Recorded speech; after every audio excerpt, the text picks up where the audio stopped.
Балалар, сендер театр атты үлкен өнерге қадам басқалы отырсыңдар. Бұл қойылымда қалай ойнасаңдар, келесі үлкен қойылымдарда солай ойнайсыңдар. Мен сендерге сенемін. Сендердің қолдарыңнан барлығы келеді. Біздің қолымыздан барлығы келеді.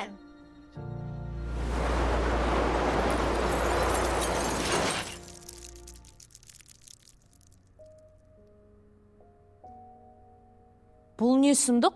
Қайда қалғандары? Олар қазір дышыға кетті. Ой, сендер де дыш екен ғой. Сендер не істеп жатсыңдар онда? Біз қазір барамыз. Енді тез-тез жиналыңдар да барыңдар сабақтарыңа. Айтпақшы, сендердің алдында жазған бақылауларыңды көрдім. Бір жақсы оқиын, талпынайын, тырысайын деген ой жоқ па сендерде? Мә, Медина, қараңдар өздерің.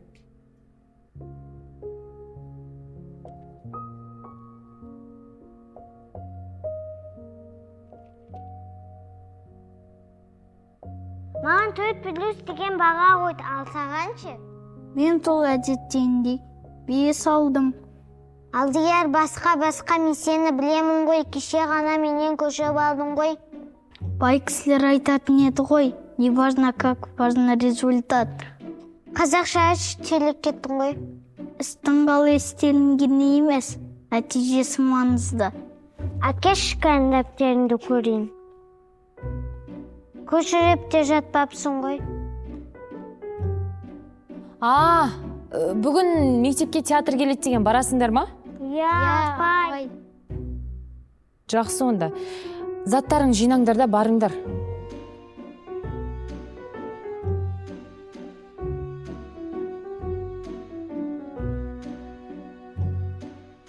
Димаш, мектеп саған ұнай ма негізі? Жаман емес, бірақ 4-ші класстан кейін басқа мектепке көшкім келеді. Мен де Нишқа ма, КТЛ-ға ма ауысқым келеді. Құлмаш, қарапайым мектепте өзің қатырып оқып жатқан жоқсың ғой. Сонда армандауға болмай ма? Мен де армандағым келеді. Арман, сен армандамасай, сен керісінше оған ұмтылу керексің. Негізі ақылды нәрселер айтасың. Неге оқымайсың? Десің бе, оқу менікі емес, мен тәуелсіз құс сияқты ұшқым келеді, үлкен белестерге жеткім келеді. Ол үшін оқу керек емес па? Сен ақылды деп ойласам. Тоқтасай, мен айтып болған жоқпын ғой. Бүгінгі қойылым өте керемет ету керек. Неге тек осы мектепте? Бұл мектептің оқушылары көп.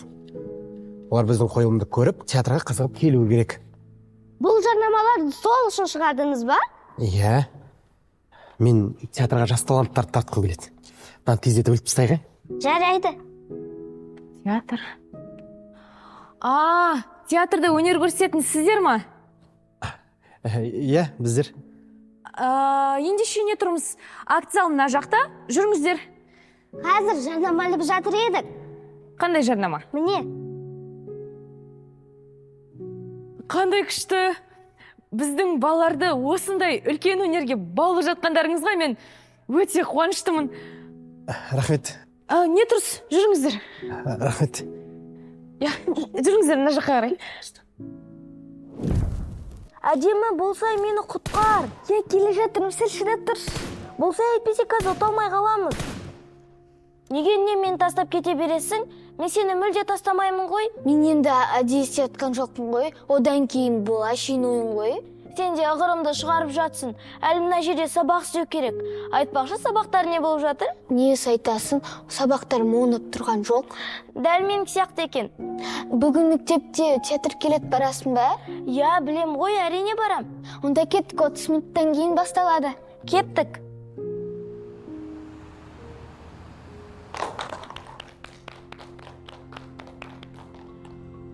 Қойылымдарыңыз өте керемет өтті. Маған қатты ұнады. Керемет. Рахмет сіздерге. Керінше сіздерге рахмет. Осындай керемет мектепте бізге қойылым қоюға мүмкіндік бергендеріңіз үшін мың алғыс. Аяғым, жаңа мектептің алда жарнаманы көрдің ба? иә көрдім, бірақ театрға баруға зауқым жоқ. Мүлде барғым келмейді. Қайда барғыларым келмей жатыр. Бұнысы отыр, қыздардың әңгімелеріне араласа бермей. Жарайды, бопты. Аяулым, сабаққа зауқым бар ма? Оданша театрда ойнағаным жақсы. Бүйтіп сабақ оқымай-ақ қояйын. Рахмет, құрметті көрермендер. Қойылым соңында сіздерге шағын жарнама. Біз өзіміздің қатарымызға, яғни театрымызға жас таланттарды қабылдаймыз.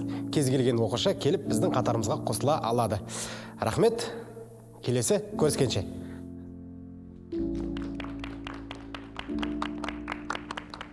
Сәлем супер көрермен. Енді біз Қазақстанның әр қаласында кино түсірудеміз. Және сол киноға сен де түсе аласың. Киноға түсу үшін ата-анаңыз мына WhatsApp-қа хабарласын. Біздің кинода кездескенше.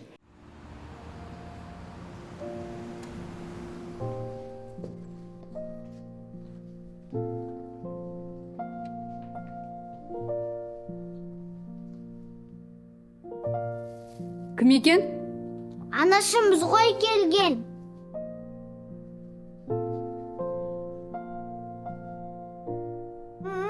Бүгін кешке дәмді тамақ сияқты ғой, иісі мұрнымды жарып бара жатыр. Туф, аяқ киімдердің орнына қойыңдаршы, мен сендердің артымнан тазалайтын шамам жоқ. Онда мә, біздің артымыздан жинап жүресің. Емейте, қады. Мәңкіме не болған? Білмеймін, қыздардың барлықтары сондай ғой.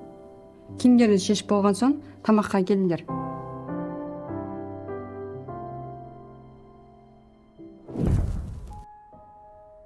Балалар, сабақтарың неге нашар? Апайларың күні бойы маған звондап мазамды алды, сабаққа үлгермей жатыр деп. Неге сабақ? Сабақ жей бересіздер, оқып жатырмыз ғой сабақты. Үйде сабақ, мектепте сабақ, бір жерде сабақ бола бере ма? Шаршадың ба сабақтан? Сендермен қалай сөйлесесіңдер? Сендердің сабақты жақсы оқығандарыңды қалаймын ғой мен. Мама, менің қаным ашып кетті.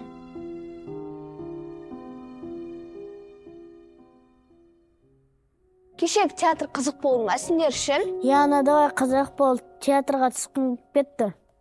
Театр десін бе, ол ойнаған ағай мен туған ағам ғой. Құмаш, сен аған универде оқиды ғой? Жоқ, ол ағам емес, басқа ағам. Шын ба, бізді театрға ала ма? Алса бір шығайт алып берем. Қазір бір звонок сендер театрдасыңдар. Шынымен ба, онда сөйлесіп көрші. Жарайды. Так, ал айтыңдар. Кешіріңіз апай, енді түзілеміз. Бізге бір соңғы мүмкіндік беріңізші.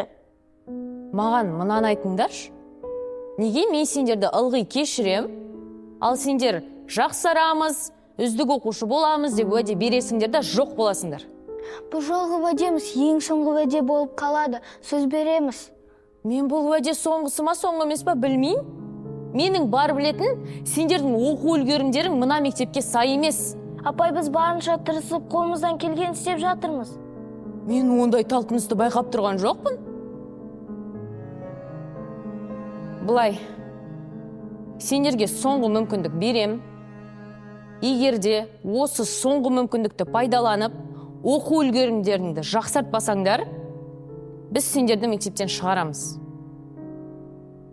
Зиода, мен тыңдашы мен. Сен дауысыңды қысып қалып жатсың. Қыспа, жіберші. Залдың ең соңында отырған адам сенің даусыңды есту керек. Денеңді тіктеп ұста. Алға қара. Алға қара. Аха. Демді ішіңе аласың да бастаймыз, кеттік. Армысыздар, құрметті қонақтар, бүгін біз Бақтақыз қойылымын қоятын боламыз. Бекзат? Кедергі жасамашы, біз дайындалып жатырмыз. Жақсы.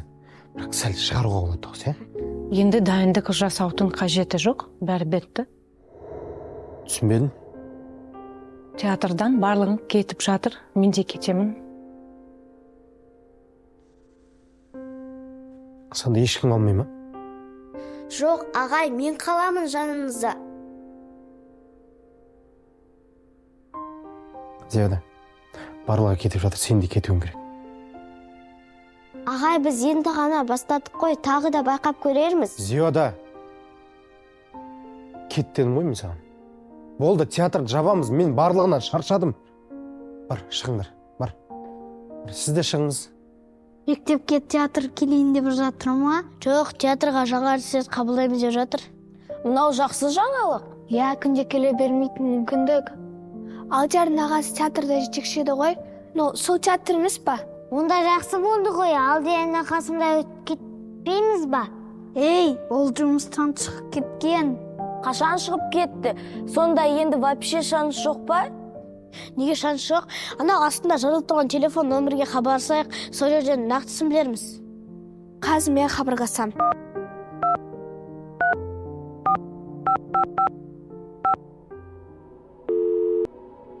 Алло, сәлеметсіз ба? Мен театр туралы сөйлесейін дегем. Жақсы онда. Сау болыңыз. Өкінішке орай кешігіп қалыппыз. Не болды, уже адам алып қойды ма? Жоқ, ешкімді алмапты. Енді не үшін кешігіп қалдық? Театр жабылып қалған. Енді ешқандай кәсіпкерліктер болмайды. Алдияр, сен ағамен барып достап сөйлесейікші, сол кісі бір нәрсе білетін шығар. Ей, ол жұмыстан шығып кеткен. Не болды соншама, біз сен ағаңды жек қоямыз ба? Жай шейін сөйлесейікші. Ой, мақұл, қоймадыңдар ғой. Жүріңдер, кеттік.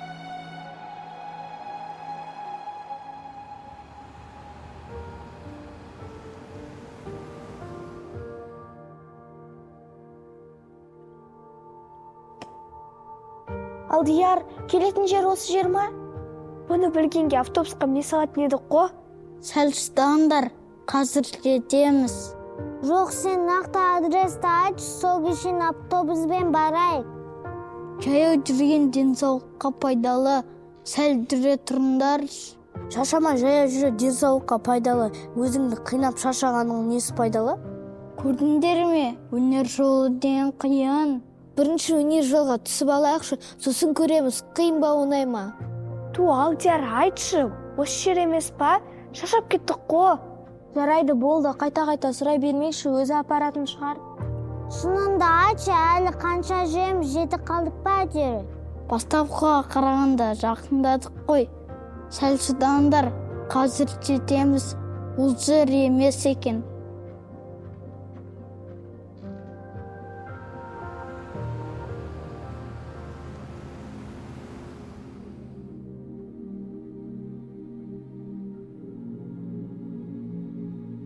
Біттім, мен шашадым. Әрмен қарай жүрмеймін. Мен де әбден шаршадым. Аяғым ауырып кетті, жауырақ қалдым. Алдияр, ол театрдың мекен-жайы бар ма жоқ па? Барлық қаланы шарлап шықтық. Бауырға бермеңдерші, қазір жетеміз. Болды, біз енді ешқайда бармаймыз. Айт, нақты адрес қайда? Енді ол... Значит, адрес жоқ. Болмаса әшейін сандалатып жүр. Жоға, бар, просто мен ұмытып қалдым. Не сонда сен бізді обедтен бері өзің білмейтін адреске сүйреп жүрсің ба? Неге соны бірде айтпайсың? Анау қаланы шарласам, есіме түсетін шығар деген ғой. Түсті ма енді есіне? Еш нәрседе түскен жоқ. Сен өз телефон деген нәрсен білесің ба?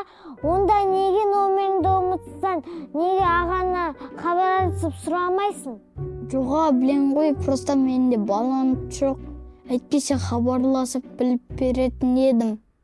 Мә, сен сонда айтпайсың ба ертерек? Біз-ақ хабарласатын едік қой. Ағам бөтен нөмірді алмайды. Айт, нөмірді хабарласып көреміз, алмаса оны көреміз. Өй, бәрібір телефонын алмайды. Айт нөмірді дедім. Уф, достар, бірдеңке айтамын, тек ашуланбаңдаршы.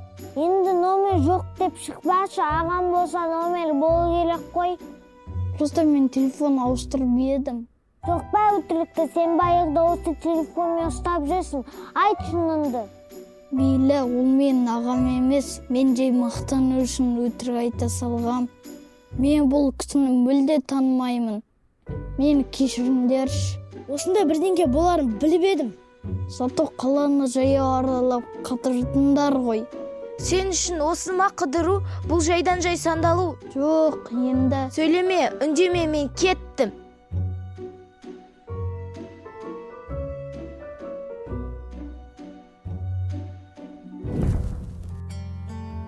Өзі әжін ұстап тұр. Жоқ, несіне алдайды? Ағасы болмаса, бостан бос ұқтымызды алмай айтпай ма соны? Айтпаш, есіме түссе жыным келеді. Ой, қалай айтпайым? Осындай ойлар бастан қайдан ғана келеді екен? Көрдің ба, өтірік айтпау керек. өтірік айту үшін сол өтіріктің артын жабам деп одан да көп өтірік айтуға тура келеді. Соңында шындық ашылса, осылай ұят болып қаласың. Көрдім. То есть түсіндің ба? Жоқ, мен көрдім. Не? Не айтып тұрсың? Бекзат ағай.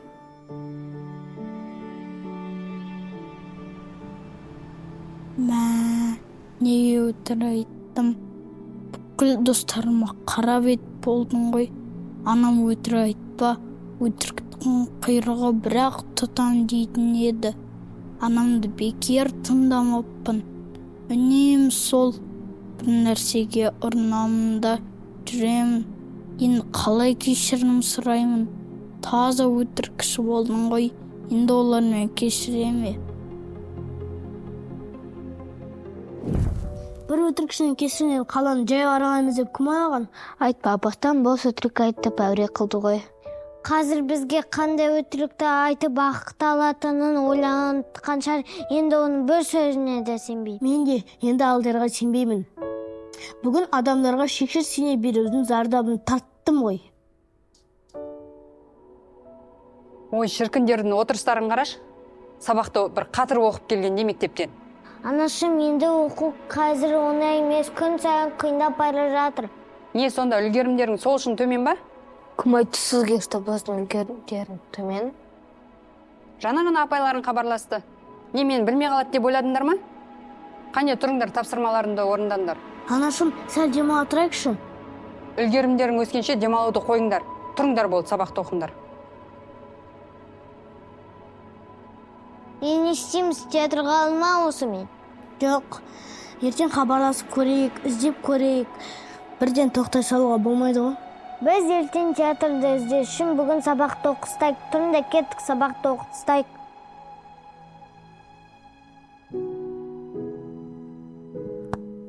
Достар, осылай құр тұра береміз ба? Кешегі телефон нөмірге хабарласайық, мүмкін алып қалар. Кеше біз ол ағамен бетпе-бетте сөйлесіп көргенбіз. Ол кісі айтты, театрда адам жоқ, театр жабылды деп. Ол тіппен жақсы мүмкіндік қой. Біз қайта-қайта хабарласып өтініш сұрайық. WhatsApp-қа жазайық, біздің көп екенімізді көріп, мүмкін театрын алып қалар. Солай болмайтын шығар, театр жұмыс тоқтады ғой. Мүмкін болып қалар. Тағы да бір рет тырысып көрейік. Ақыры бос отырмыз ғой, онда ол кісінің бір мазасын алып көрейік. Кезек-кезектен хабарласайық.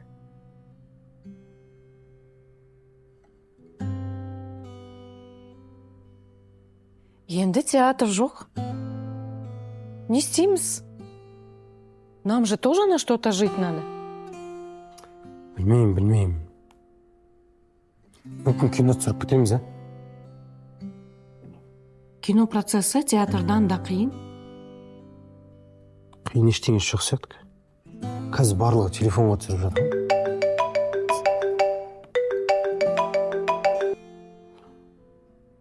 Алло. Саламатсыз ба? Жоқ, өкінішке орай театрымыз өз жұмысын тоқтатқан. Кастинг болмайды. Кешіріңіздер. Жақсы, сау болыңыз. Телефонға түсірейік. ютубқа салайық. Қазір ютубты барлығы түсіріп жатыр ғой.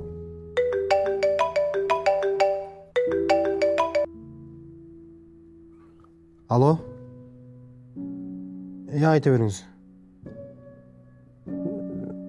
Жоқ, театрымыз өз жұмысын тоқтатқан. Кастинг болмайды. Анда жазылып тұр ғой, барлығы да оқысаңызшы. Сау болыңыз, жақсы. Қалай, ар жағынан қаралым жасаса, мүмкін үлкен киноға да кетіп қалармыз, Алло? Жоқ, театр жоқ. Болмайды кастинг. Мен ұрысып жатқан жоқ, мен анда жазылып тұр ғой, барлығы да. Оқысаңызшы. Сау болыңыз. Ағай, мынаған бір қараңызшы. Не болды тағы? Театрдың ең сатысына бір топ бала қайта-қайта хабарласып қоймай жатыр. Театр жабылып қалды деп айтсайшы енді. Айтып жатырмын, бірақ қоймай жатыр. Өшіп тұташы телефон. Біз кино түсірейін деп жатыр. Соған кірсеміз қазір. Сөзіңізді бөлсем, кешіріңіз, бір сұрақ қояйын деп едім. Қоя бер, Біздің театр не үшін жабылды? актерлардың барлығы кетіп қалған жоқ па енді? Енді міне балалар артист болғысы келіп өздері үшін келіп жатыр. Ойланып көріңізші, күніге дайындыққа жалынып шақыратын артистер емес, өздері үшін келетін жас балалар. Неге жұмысты істемей бірден қол сілтей саламыз? Қоймадың ғой сен. Шақыршы мұнда сөйлесек бәрін. Бәсе, қазір бәріне хабарласып шығамын. Кино атымен. Балалар, біздің басты шартымыз сендер сабақ пен театрда қатар алып жүрулерің керек. Себебі актер адам өзінің образы арқылы көрерменге ақыл айту керек. Ал ол үшін ол ақыл бірінші өзінде болу керек. Ал мектеп пен театр қалай үлгереміз? Тек қана талпыныс арқылы. Сендер бірінші орынға сабақты қою керексіңдер. Өйткені алдымен сендер оқушысыңдар, содан кейін ғана барып театр артисі боласыңдар. Сабақ оқығысы келмей тек театрда ойнағысы келсе ше? Айтып тұрмыз ғой, бізге ондай оқушы керек емес. Сонда біз театр құрамына алына салысымен бізде жауапкершілік екесе арта ма? Әрине. Және ол жауапкершілікті арқалай алатындар да бар, арқалай алмайтындар да бар. Мысалы біз сабақты оқымай, бірақ өте талантты болсақ та бізді қабылдамайсыз ба? Иә, қабылдамаймын. Өйткені қазір талантты балдар көп, ал ақылды адамдар аз. Ағай, біз жауапкершілікті арқалай аламыз. Оған сене берсеңіз болады. Себебі біздің мектеп гимназия дәрежесінде. Біз екеуіне де қатар алып жүруге тырысамыз. Білімнің қажеттілігі онша түсінбеймін. Сіз бізге түсіндіре аласыз ба? Иә.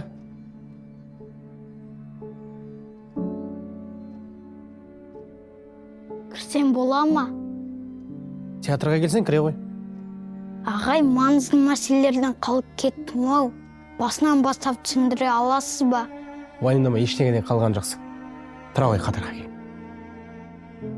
Ал балалар, шартымыз осындай. Достар, мені кешіріңдерші. Шынымды айтам, енді қайта алмайды. Мен сол өтірігім үшін түні бойы ұйықтамадым. Жарайды, болды, кешірдік. Бірақ енді өтірік айтпаймын деп уәде бер. Уәде. Алдияр, енді ұмытпай, ер баланың әрдайым өз уәдесіне тұру керек. Ұмытпаймын. Кел жігітше қосасайық. Бірақ ұмытпа, қосасы ол өте үлкен уәде. Мен бәрін түсіндім.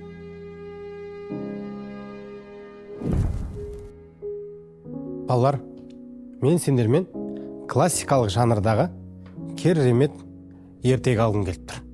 Қазақ ертегілер ме, әлде Андерсон атаның ертегілер ме? Жоқ, барлығымыз білетін қазақтың ертегісі. Ол әрине Мақтағыз. Ол менің бірінші сыныптан оқып едім. Одан кейін әжеммен бірге көп рет тыңдадым. Ай, бәрекелді. Ол ертегіні оқымағандар бар ма арамызда? Ол хит ертегі ғой. Барлығымыз оқып алғанбыз. Әжем айтпақшы, біз бала кезінде естіп өстік қой. Иә. Онда тіптен оңай болады. Қазіргі кезде ертегі оқитын жастардың бар екені қуантады мен. Тура ертегідей деп ойнап береміз ба? Ол жақта кейіпкердің әңгімесі аз, ал автордың әңгімесі көп. Әй, жарайсың, өте керемет сұрақ. Мен автордың сөзін бөліп әдемілеп жазып алып келдім. Онда тіптен оңай болды ғой. Ағай, сонда Мақтағыздың рөлін кім ойнайтын болды? Оны қазір барлығымыз ертегіні оқып көреміз. Содан кейін барып анықтайтын боламыз. Балалар, әзірге сендермен бірге ойнайтын адам таныстырғым келіп тұр. Зияда, келе ғой. Сәлем, менің есімім Зияда. Осы театрдан 1 жылдан бері жұмыс істеп келе жатырмын. Бар білгенімен бөлісетін боламын. Ағай, жаңа достарымыздың талпынысы жақсы сияқты. Дайындықты кертелік бастасақ қайтеді? Әрине бастаймыз. Бастаймыз ба? Иә. Ай, бәрекелді. Олай жасанды сөйлеуге болмайды. Мына нәрсені ұмытпайықшы. Театр ол саф өнер. Ол жасандылықты ұнатпайды. Тек шынайы сөйлеп, шынайы ойнау керек. Бізді мектепте осылай үйретті ғой, сонда қалай шынайы сөйлейміз? Адам бәрін біліп туа бермейді. Жалап үйреніп кетерсіңдер. Сонда жасанды сөйлемеу үшін не істеуге болады? Жасанды сөйлемеу үшін әуелі өзіне берілген кейіпкерді жақсылап зерттеу керек. Және де сол кейіпкерді сезіне білу керек. Мақта қызда бір ғана адам бар, ақаланда жануар, одады қалай сезінеміз? Ертегінің кереметі сол. Ол жердегі кейіпкерлердің характері шын өмірден алынған. Демек сол кейіпкерлер шын өмірде де бар. Мә, сен театрда біраз жүрген көрініп тұр, бәрін білесің ғой. Біз де жақсы дайындалсақ, жақсы ізденсек, Геода сияқты бәрін біліп тұрамыз. Сендердің сабақтарын аяқталды ма? Біздің мұғалім алып қалған, бізді үйге жібере салды. Понятно. Может быть, тогда начнем, приступим? Мұғалім, осы актер деген нені білдіреді? Актер — это персонаж, а персонаж должен действовать. Әрекет деген оңай ғой, әрі-бері жүре береміз. Нет, сначала нужно понять. Игра — это действие, разговор, телодвижение, эмоция. И все это вместе — это действие. Осылай құр жүре береміз ба, бір орынға тоқтауға болмай ма? Нет, театр — это жизнь. И если прервать эту нить, то оборвется жизнь. Апай, мен главный рөлін ойнайыншы, мен театрда ойнауға баяғы арманым. Маған бір мүмкіндік беріңдер, болды, сендерін аяқтаймын. Ты, получается, мечтала играть в главной роли? Әрине, генерал болам деп армандамайтын сарбаз жоқ қой. Это театр, здесь другая цель, другая аура. Здесь нету главной или второстепенной роли, большой или маленькой. Здесь все зависит от актера. Сонда азғантай рөлді ғана ойнап, хит болып кетуге болады ма? Конечно, можно прославиться и благодаря одному жесту, и даже благодаря одному слову. Балалар, мен дұрыстап тыңдап алыңдар. Сендердің дауыстарың айқайламай, залдың ең соңында отырған адамға жету керек. Айқаламасақ қалай жеткіземіз сонда? Оны дайындалу керек. Біздер ауыз қуысын, кеуде қуысын, диафрагмадан дұрыстап жаттықтырсақ, анау отырған адамға да жеткізуге болады. Мә, театрда актерлар сол мүшелерді әбден жаттықтырып тастаған екен ғой. Сендер де дәл осылай дайындалсаңдар, өте керемет болады. Сол кезде сондай деңгейге дейін жете аласыңдар. Ағай, неге олай қинаймыз? Неге микрофон таға салмасқа? Өте орынды сұрақ. Сахнада 4-5 адам қатарынан сөйлеуі мүмкін. Сол кезде микрофон ала алмай қалады. Тіпті микрофон күйіп кететін кездерде болады. Сол кезде не істейсің ал? Сонда біз микрофонға тәуелді болмауы керек екенбіз ғой. Көресіз ағай, біз көп жаттығу жасап, сол дәрежеге жетеміз. Жарайсың. Сендердің талпыныстарың маған өте қатты ұнайды. Ал қазір мен сендерге сахна тілі жаттығуларын көрсетемін. Соны күнде таңертең қайталап жүріңдер, жарай ма? Ал кеттік. Былай тұрамыз да. И демімізді барынша ішке жинаймыз. Біз қазір дұрыс демалу үйренетін боламыз. И кеттік. Дұрыс демалған кезде сәл басымыз айналуы керек.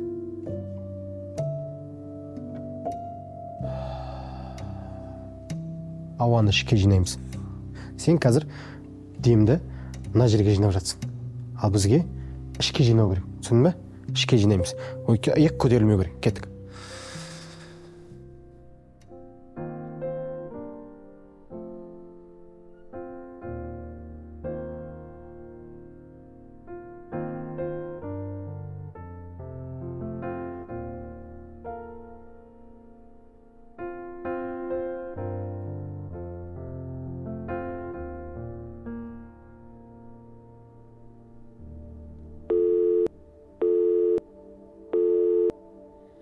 Алло? Бұл әдемі мамасы ма? Иә, сәлематсыз ба? Әдемі қайда? Қалай сабаққа кетті? Сабаққа кеткен бала енді келу керек қой? Жоқ, келген жоқ ол. Иә, өзіңіз хабарласып, бір хабарын айтыңызшы, иә, маған. Жақсы күтем. Иә. Мединаның мамасыз ба? Сәлематсыз ба? Қызыңыз қайда? Қалай сабақта? Жоқ, ол сабаққа бүгін келген жоқ. Жоқ. Тыңдаңызшы мені. Жоқ. Ол қалай мен кінәлі? Тыңдаңызшы, мен мектепке келген балаға жауап берем. Сіздің қызыңыз мүлдем келген жоқ. Тыңдаңыз, мен Мединаны ауырып қалған шығар деп ойладым 2-3 күннен бері. Жоқ. Я, қазір звондап іздеп көріңізші. Мен күтем. Я, полицияға да хабарласыңыз. Олар да көмектесіп қалар. Я, күтем. Жақсы, рахмет.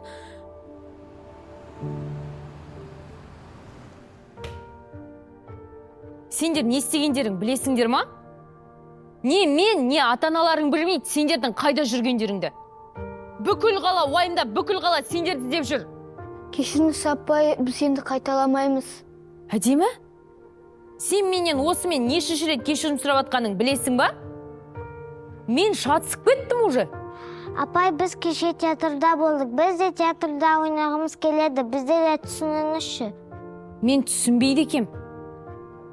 Сендер оқушысыңдар. Осы уақытта сендер мектепте отыруларың керек. Апай, біз енді қайталамаймыз. Шын айтамыз, біз енді сабақтан мүлдем қалмаймыз. Әрине қайталамайсыңдар. Өйткені ол үйірмеге енді бармайсыңдар. Апай, бізге бір мүмкіндік беріңізші. Біз өзімізді дәлелдеп шығамыз. Міндетті түрде. Маған дәлелдің қажеті жоқ. Мен мұғаліммін. Маған тек сендердің оқығандарың ғана керек, болды.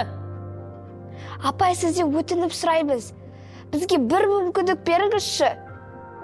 Біз күшті ертегі сахналайын деп жатырмыз.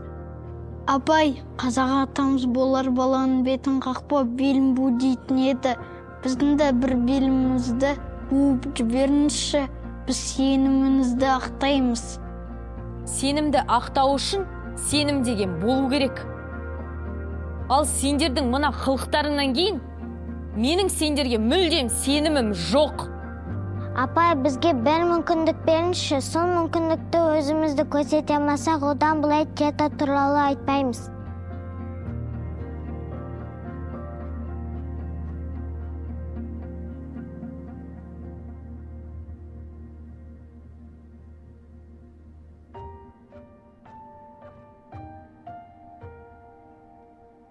Қандай театр екен осы сендердің барып жүргендерің?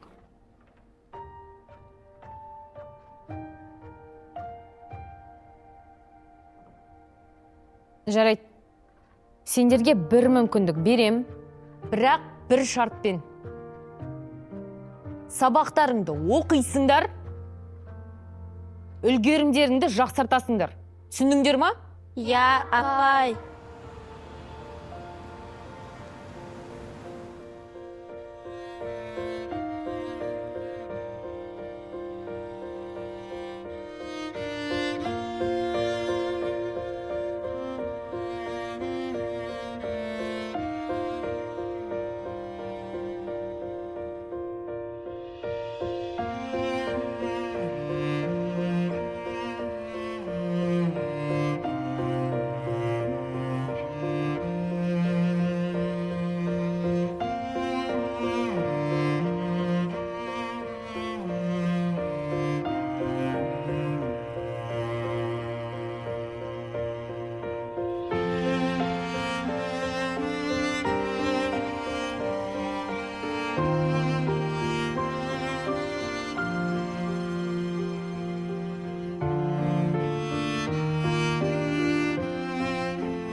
Балалар, біздің қойым дайын болды.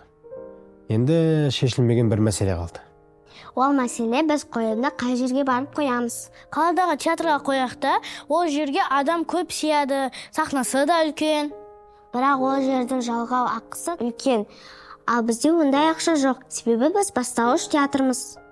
Балалар, біз театрмыз деп айтудың өзі ұят. Біз жай ғана үйірмеміз. Ағай, біздің мектепте қойсақ қалай? Біздің мектептің де сахнасы да әдемі, оқушыларға спектакль деп айтсаңыз бұл түгелі де келеді. оған сендердің мұғалімдерің рұқсат береді ме екен? Себебі біз алдында ғана сендердің мектептерінде қойылым қойғанбыз. Біз рұқсат алып береміз. Акты залы бос, ешқандай концерттер болмайды. Я, біздің мұғалім өте керемет жан. Ол кісі қуана келіседі. Онда ұстаздарымнан рұқсат сұрап келіңдер, иә? Жарайды.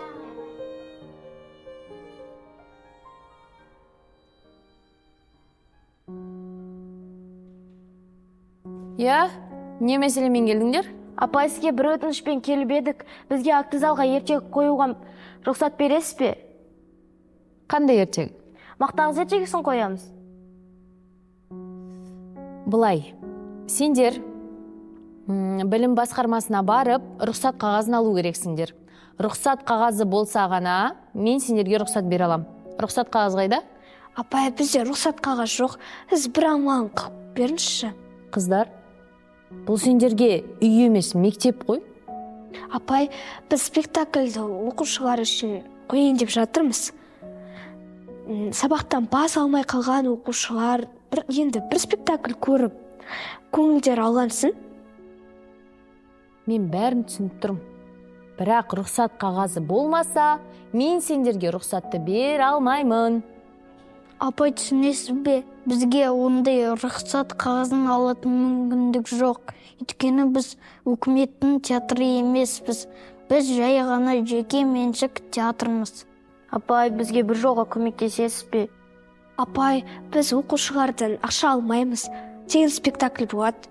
Тек бізге акцияны берсеңіз болды. Жарайды. Мен сендерге көмектесем, бірақ мені ұятқа қалдырмаңдаршы. Уайымдамаңыз, апай, сеніміңізді ақтаймыз. Жақсы. Барыңдар, не тұрсыңдар?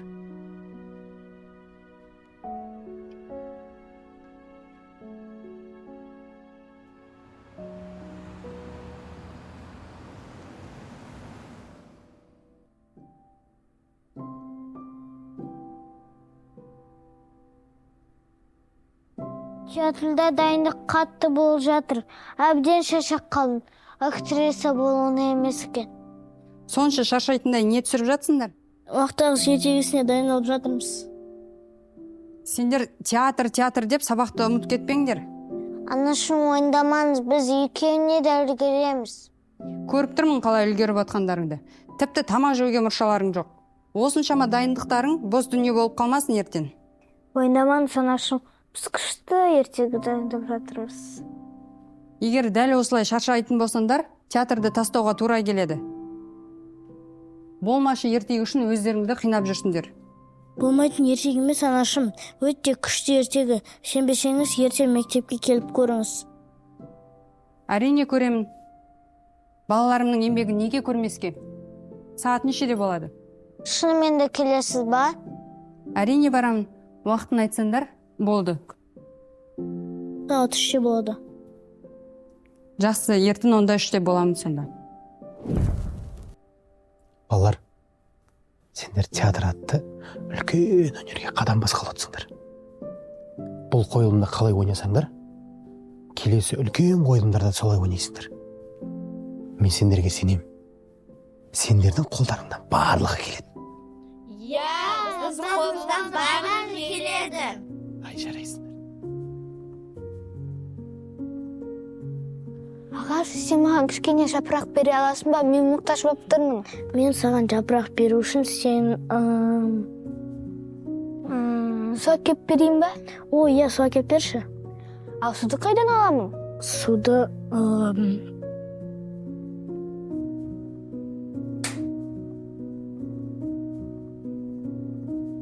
Дүкенші, сен мақтағызды көрмедің бе? Жоқ, көрмедім. Жаңа сенен сағыз алып келем деп кетіп еді. Ол сендерге не үшін сағыз беру керек? Алдияр, бұл жерде осындай сөз емес еді ғой. Жоқ, ол маған келмеді. Сонда саған мақтағыз мүлдем келген жоқ па? Жаңа ғана саған қарай кетіп еді ғой. Е, басқа сөз айтып кетті.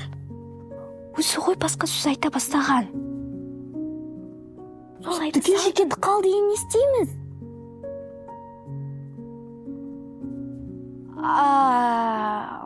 жүре ғой, біз мықты қызды өзіміз тауып алайық.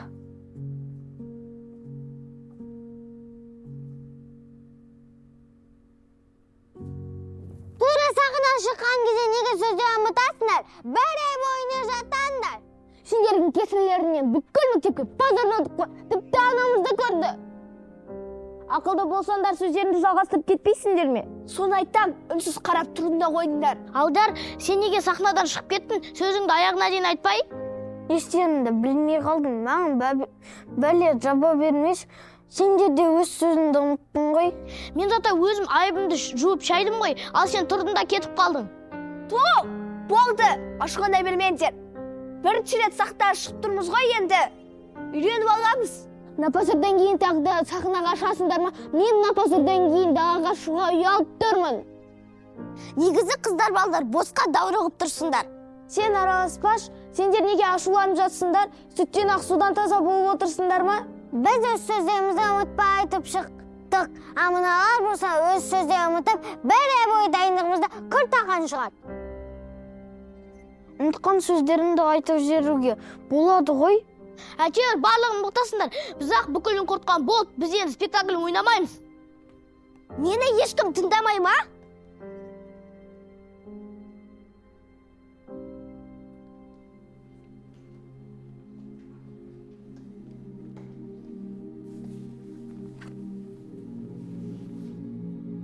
Қызық, өздері бір күшті ойнап шыққандай сөйледі ғой. Енді аналары көріп отқан соң намыстанып кетті ғой. Онда шақырмау керек еді аналарын. Кім айтыпты оларға шақырсын деп? Олды қойындаршы, бәріне кінәлі мен. Жалғыз сенің кінәң емес қой. Сене кәсіби актер медің сахнаға бірінші рет шығарып тұрсың. Соны айтам, саған жемеу берудің орнына бар кінәні сенің мойныңа арта салмақшы ғой. Шынымды айтсам, халықтың алдына шыққанда сөзімді ұмытып қалдым. Әйтпесе бәрін түгел жаттаған едім. Бұл жердегі сенің кінән сахнадан кетіп қалуын. Сол үшін барлығы саған ұрсып жатыр. Сен кетпесең, барлығы бірде кінәлі болатын еді. Ой, ол кезде де Алдияр кінәлі болушы еді. Өйткені олар қатені түзеудің орнына кім кінәлі соны таппақшы болды. Одан кейін театр ойнамайын, енді сахнаға шықпаймын. Мынандай позордан кейін ешкім бізді сахнаға шығармайды-ау. Бәрінен бұрын Бекзат ағайдан ұят болды. Соны айтам, сонша жалынып жүріп істеп едік, үмітін ақтай алмай қалдық. Ойбай, сұмдық дайындалып жатырмыз дегендерің осы ма? Босқа позор болдық. Біз емес басқалар ғой сіздерді ұмытатын. Кішкентай ғана сөзден жаттап алса болады ғой. Енді халықтың алдына сасып қалдық. Не болды сонша? Позор болдық, басқа ештеңе де болған жоқ. Енді ондай болып тұрады ғой. Осы тек сендердің ақ жолдарың болмайды осы. Енді бірінші сахнаға шығып тұрмыз. Бүйтіп сахнаға шыққандарынан шықпағандарың дұрыс. Одан да сабақтарын тыныш қана оқып жүре беріңдер. Бұдан былай маған театр деп айтушы болмаңдар. Қойыңызшы анашым, біздің көңіл күйіміз и так та түсіп тұр. Наоборот, қолданыңызшы бізді. Дос жылатып айтады. Сендерді босқа мақтағаннан ештеңе шықпайды. Мені артист болып асырамай қойыңдар. Олай айтпаңызшы анашым. Болды, сабақтарыңды оқыңдар осы бүгіннен бастап. Актер, актриса мамандығына ертең мектеп бітірген соң ақ барасыңдар. Ал театр артистерім, кешегі жағдайды маған кім түсіндіреді? Түсініші апай, біз бірінші сахнаға шығып тұрмыз ғой, балалар өз сөздерін ұмытып сасқалат қалды. Дайындық жақсы еді. Маған дайындықта не болғаны маңызды емес. Маған кеше сахнада не болғаны маңызды. Кешіріңіз апай, біз сіздің үмітіңізді ақтай алмадық, бірақ біз өзімізге сенімді болып едік. Көрдіңдер ма? Менің сендерге айтатыным осы. Сабақтарыңды оқып тыныш жүргенде кешегідей жағдай болмайтын еді. Апай, біз істеп көрдік, талпындық, істемей көргенне істеп көрген жақсы ғой. Әй, баламысың деген. Бәрібір өз-өздеріңді ақтап аласыңдар, иә? Жарайды енді, ештеңе етпейді. Басқа балалар күлуі мүмкін, бірақ сендер оған мойымай мықты болуларың керек. Мен сендерге сенем. Дұрыс айтасыз апай, бір ретте ештеңе шығармауы мүмкін, бірақ қайта талпынсақ, бір жақсы нәтиже шығару анық. Сонда да менің сендерге айтар ақылым, сабақтарыңды оқып, тыныш жүріңдер.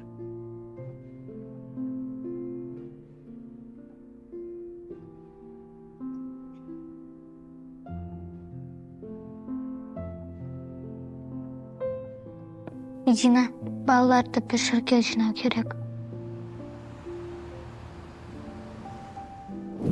Бұл жерде не үшін жиналдық өзі?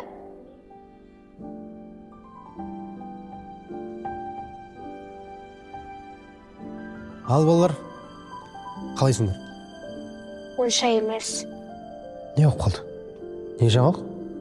Жаңалық, біз театрдан шығатын болдық. Бәсе, бүгін дайындықта көрінбейсіңдер.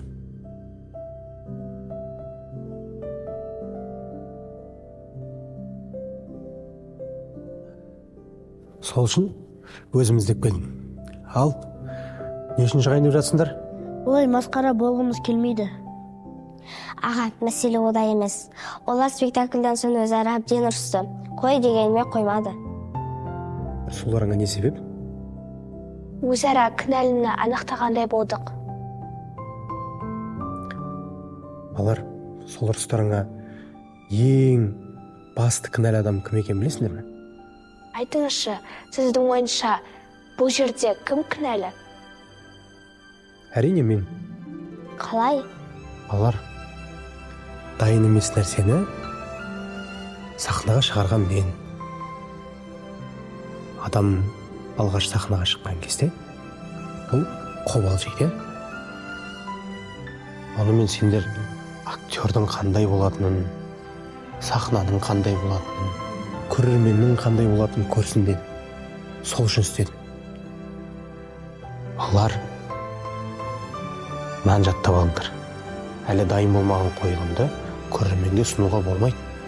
Ол өте үлкен қателік. Себебі көрермен қателікті кешірмейді. Ал енді театрдан шығу мәселесі бойынша біз тағы бір бағымызды сынап көрсек. Егер келсеңдер, мен дайындауға әзірмін. Сізді тағы да ұятқа қалдырмаймыз ба? Жоға, біз басты қателіктерімізді көріп алдық қой. Енді жай ғана сол қателіктерді жөндеп, дұрыстап, еңбектеніп, көрерменге жақсы дайын қойылым көрсетеміз. Балалар, адамның арман жолында өте көп кедергілер болады. Сол кедергілерді жай ғана күліп өтіп кетуіміз керек, ешқашан мойымауымыз керек. Ал ол кедергілер, сынақтар адам баласын сындыруға емес, керісінше қайрауға, шыңдауға беріледі. Бұл жолы біз мықты актер екенімізді дәлелдейміз, е? Иә. Ай, жарайсыңдар. Бастаймыз ба? Иә. Бастайым.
Сәлем супер көрермен, енді біз Қазақстанның әр қаласында кино түсірудеміз. Және сол киноға сен де түсе аласың. Киноға түсу үшін ата-анаңыз мына WhatsApp-қа хабарласын. Біздің кинода кездескенше.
дәл дәл менің сияқты екен.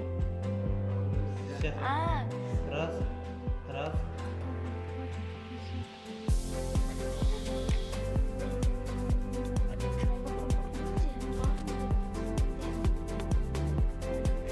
Менің қарным аш кетті, ана тоқ жатты ғой. Ода кетесің. Мама, менің қарным аш кетті. Мама, менің қарным аш кетті, ана тоқ жатты ғой. Кешіріңізші апай. Апай, бізге бір соңғы мүмкіндік беріңізші.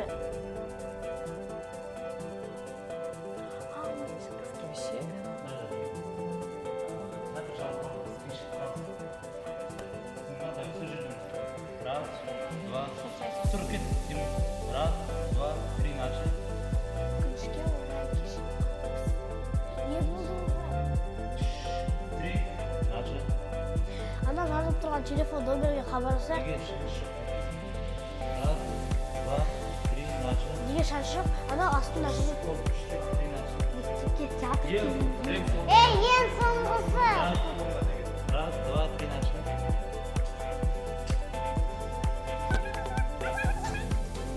Басынан еще раз зайти.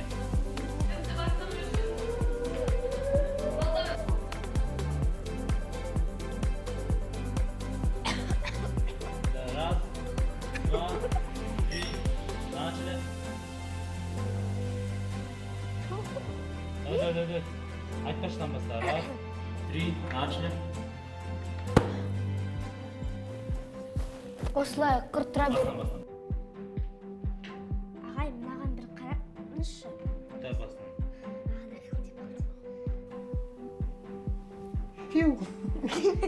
Сен сөзің. Мені сен сөзің. Тура ертегілер деп ойнап ба? Может, қиял кеткен? Қазақ ертегілерме атаның Алдерсон атаның Басынан. Алдерсон атаның Андерсон. Андерсон атаның Раз. Йода сияқты бәрін бір тұрамыз.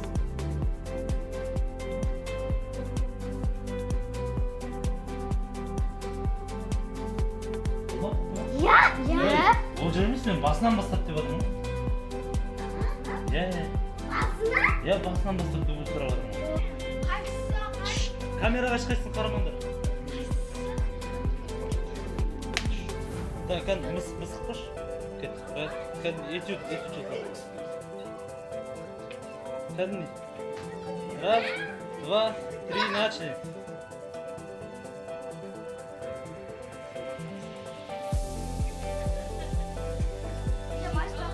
Да, били.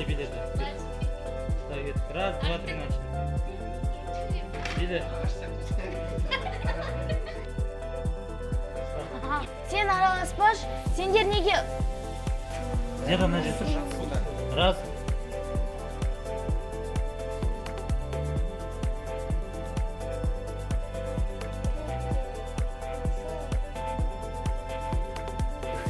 Кел. Тихо.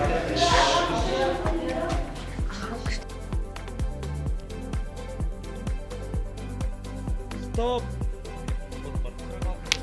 Раз, два, три, начали.